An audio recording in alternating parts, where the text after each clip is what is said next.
ওয়ার্ল্ডমেক নিউজে আপনাদের স্বাগত জানাই। এই মুহূর্তের সবচেয়ে বড় ব্রেকিং নিউজ দিয়ে আমরা শুরু করছি। বিস্তারিত তথ্য জানতে আমাদের সাথেই থাকুন। হুমায়ুনের বাড়িতে গেল পুলিশ, মারধরের অভিযোগে আটক পুত্র। পাল্টা বহরমপুর স্তব্ধ করে দেওয়ার হুঁশিয়ারি হুমায়ুন কবিরের। জিতকে দেখার উন্মাদনায় ভাঙচুর, লুট দোকানে। বিষ্ণুপুর মেলায় ভিড়ে সামলাতে ব্যর্থ পুলিশ, পদপিষ্ট হয়ে আহত অনেক। রাজনীতি ছেড়ে মন্দির মসজিদ বানান, অভিষেকের নিন্দা নিয়ে প্রশ্ন তুললেন হুমায়ুন, টেনে আনলেন মমতার প্রসঙ্গও। ইসরায়েল যেমন শিক্ষা দিয়েছে গাজাকে, বাংলাদেশকে সেভাবেই সবক শেখানোর পক্ষে শুভেন্দু। বিজেপির অবস্থানও কি তাই? আর চাপ নিতে পারছি না, বিদায় নোট লিখে স্কুলে আত্মঘাতী প্রধান শিক্ষক। বিএলওর দায়িত্বে ছিলেন বাঁকুড়ায়। প্রত্যেক এসআইআর শুনানির কেন্দ্রে পাশে হবে তৃণমূল সহায়তা শিবির, ঘোষণা অভিষেকের। যতই করো হামলা, আবার জিতবে বাংলা। ২৬শে জয়ের নতুন স্লোগান নিয়ে মাঠে নামছে তৃণমূল। বাংলাকে বাংলাদেশ করা সহজ নয়, আসানসোলে পাল্টা মেরুকরণের বার্তা মিঠুনের। বাবার নিরাপত্তা রক্ষীকে তুমুল মার, হুমায়ুনের শক্তিপুরের বাড়িতে পুলিশ, গ্রেপ্তার হুমায়ুন কবিরের পুত্র। ক্যানিংয়ে মহিলা হোমগার্ডের রহস্য মৃত্যু, প্রেমের জালে ফাঁসিয়ে খুনের অভিযোগ এসআইয়ের বিরুদ্ধে।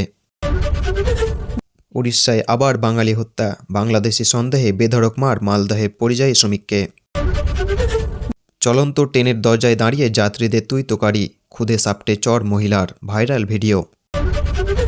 মধ্যপ্রদেশে চলন্ত বাইকে ভয়াবহ বিস্ফোরণ, শরীর থেকে ছিন্ন পা, মৃত্যু যুবকের।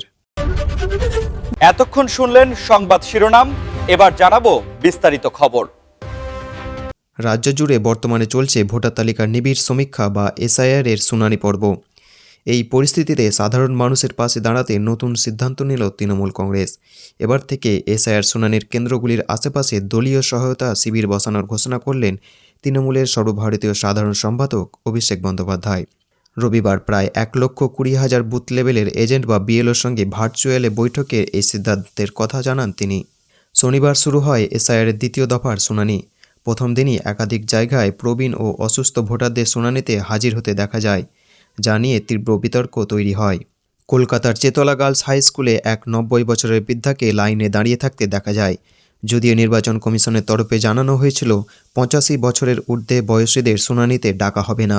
শুধু তাই নয়, পশ্চিম মেদিনীপুরের হাসপাতালে ভর্তি থাকার দিনই এক অন্তঃসত্ত্বাকে শুনানির কেন্দ্রে লাইনে দাঁড়িয়ে থাকতে দেখা যায়। এই ঘটনাগুলিকে সামনে রেখে তৃণমূলের অভিযোগ, পরিকল্পিতভাবে সাধারণ মানুষকে হেনস্থ করা হচ্ছে। সেই কারণেই সিদ্ধান্ত নেওয়া হয়েছে এসআইআর শুনানি কেন্দ্রের পাশেই তৃণমূল সহায়তা শিবির খোলা হবে। সেখানে দলীয় কর্মী ও তৃণমূল নেতারা প্রয়োজনীয় সাহায্য নিয়ে অসহায় মানুষদের পাশে দাঁড়াবেন। উল্লেখযোগ্যভাবে এর আগেও রাজ্য প্রশাসনের উদ্যোগে may I help you camp চালু করা হয়েছিল, যেখানে জন্ম মৃত্যুর শংসাপত্র সহ বিভিন্ন গুরুত্বপূর্ণ নথি সংক্রান্ত সমস্যার সমাধান করা হয়। এদিকে সাধারণ মানুষের হয়রানির প্রতিবাদ জানাতে সোমবার রাজ্য নির্বাচন কমিশনার দপ্তরে তৃণমূলের একটি প্রতিনিধি দল যাবে বলেও এদিন বৈঠকে জানান অভিষেক বন্দ্যোপাধ্যায়। পাশাপাশি বিএলওদের কাজের প্রশংসা করে তিনি বলেন, আপনাদের অবদান ইতিহাসে স্বর্ণাক্ষরে লেখা থাকবে। এদিন বৈঠকে শনিবার তৃণমূল ভবন থেকে হওয়া ভার্চুয়াল সভার প্রসঙ্গও তোলেন অভিষেক। তার অভিযোগ, বিজেপির চাপে পড়েই ভোটের মুখে বাংলায় এসআইআর প্রক্রিয়া চালাচ্ছে নির্বাচন কমিশন। একই সঙ্গে বিজেপি নেতারা বারবার যে দাবি করছেন কতজন বাংলাদেশি ও রোহিঙ্গা নাম ভোটারের তালিকা থেকে বাদ গিয়েছে, সে সংক্রান্ত সুনির্দিষ্ট তথ্য প্রকাশের দাবি ফের একবার তোলেন তৃণমূলের সর্বভারতীয় সাধারণ সম্পাদক। ভরতপুরের বিধায়ক ও তৃণমূল থেকে সাসপেন্ড হওয়া নেতা হুমায়ুন কবিরের শক্তিপুরের বাড়িতে রবিবার সকালে পুলিশ যাওয়ায় চাঞ্চল্য ছড়ায়। অভিযোগ, হুমায়ুনের এক নিরাপত্তা রক্ষীকে তার ছেলে মারধর করেছেন। সেই অভিযোগের ভিত্তিতেই পুলিশ বাড়িতে পৌঁছায়। ঘটনার সময় হুমায়ুন বাড়িতে ছিলেন না, তিনি বহরমপুরে ছিলেন। জানা গিয়েছে, বিধায়ক অফিসে বৈঠকের সময় এক রাজ্য পুলিশের কনস্টেবলের সঙ্গে হুমায়ুনের বচসা হয়। অভিযোগ, সেই সময় হাতাহাতি হয় এবং পরে হুমায়ুনের ছেলে নিরাপত্তা রক্ষীকে মারধর করেন। এরপর ওই কনস্টেবল থানায় লিখিত অভিযোগ দায়ের করেন। পুলিশ অভিযোগ পেয়ে হুমায়ুনের বাড়িতে যায় এবং তার ছেলে গোলাম নবী আজাদ ওরফে সোহেলকে আটক করে থানায় নিয়ে যায়। যদিও হুমায়ুন কবিরের মারধরের অভিযোগ অস্বীকার করেছেন। তার দাবি, নিরাপত্তা রক্ষী দুর্ব্যবহার করেছিলেন এবং পরিস্থিতি সামলাতে তার ছেলে তাকে বাইরে বের করে দেয়। হুমায়ুন পুলিশের বিরুদ্ধে প্রতিহিংসার অভিযোগ তুলে হুঁশিয়ারি দেন। তার পরিবারের সঙ্গে অশ্লীল আচরণ হলে তিনি পুলিশ সুপারের অফিসে ঘেরাও করবেন। পুলিশ জানিয়েছে ঘটনা তদন্ত চলছে এবং সিসিটিভি ফুটেজ সংগ্রহ করা হয়েছে।